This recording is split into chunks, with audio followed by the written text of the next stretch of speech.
15 अगस्त आ रहा है, दिवाली आ रही है, क्रिसमस डे आ रहा है, दशहरा आ रहा है। So welcome back to my English class guys. और यहाँ कॉमन क्या दिख रहा है? यहाँ कॉमन है कि कोई स्पेशल डे है जो कि आ रहा है। हम बोलते हैं ना दिवाली आ रही है, क्रिसमस डे आ रहा है, भीम जयंती आ रही है, नया साल आ रहा है। तो ऐसे वाक्य को हम इंग्लिश में कैसे बोलेंगे? क्योंकि अक्सर हम ऐसे वाक्य को गलत बोलते हैं, बोलते हैं ना दिवाली इज कमिंग, लेकिन ऐसा नहीं बोलेंगे, या क्रिसमस डे इज कमिंग ऐसा नहीं बोलेंगे। हम अलग तरीके से ऐसे वाक्य को इंग्लिश में बनाते हर बोलते हैं। तो फॉर्मूले की मदद से हम सीखने वाले हैं कि किस तरह से वाक्य को बनाया जाता है और किस तरह से बोला जाता है।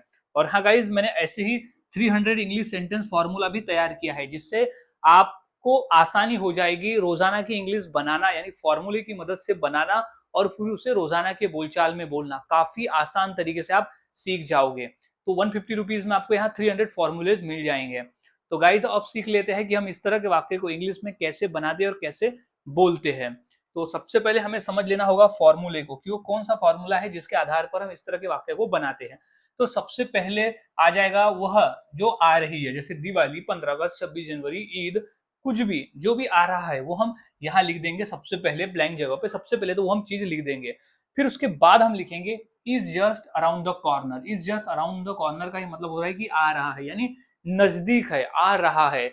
Is just around the corner, is just around the corner, जो चीज आ रही है वो लिखेंगे। अब उसके बाद लिखेंगे is just around the corner, यानी आ रहा है।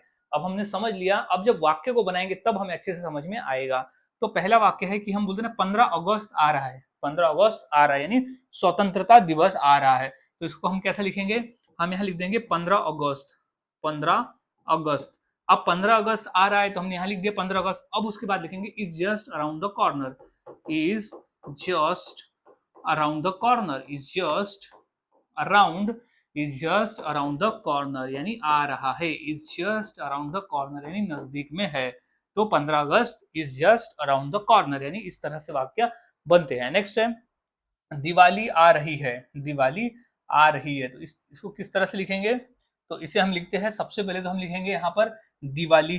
सबसे पहले तो हम लिख देंगे दिवाली। अब दिवाली आ रही है तो क्या होगा? Is just around the corner, is just around, is just around the corner, is just around the corner, यानी दिवाली आ रही है। तो Diwali is just around the corner.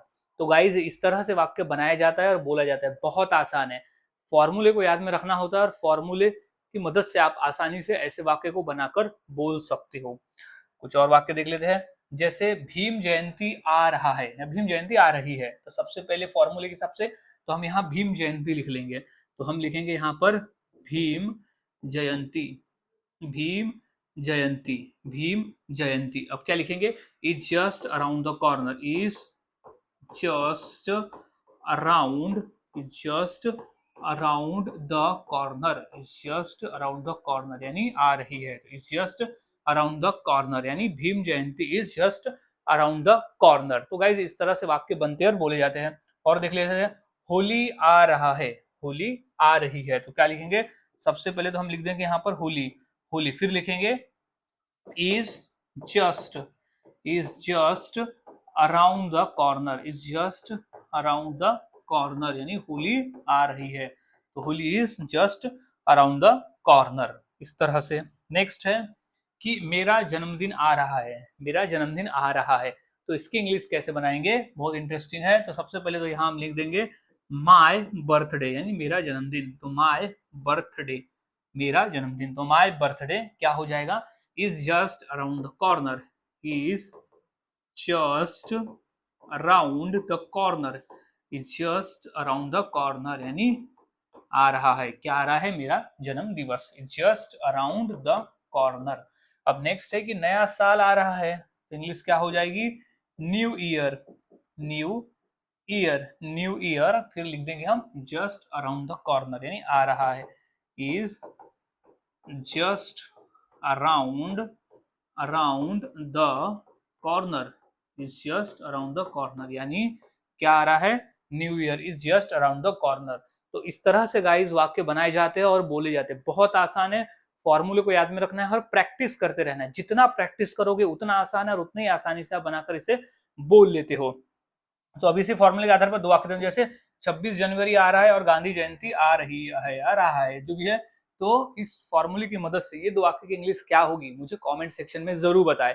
Practice करते रहे आप, जितना प्रैक्टिस करते हो उतना आसान है और उतनी आसानी से आप बनाकर इसे बोल लेते हो। तो सारा खेल प्रैक्टिस का है। तो अगली बार से सही इंग्लिश बोले, ऐसा नहीं कि Diwali is coming, Diwali is just around the corner. तो गाइज मिलता हूं अगली क्लास में।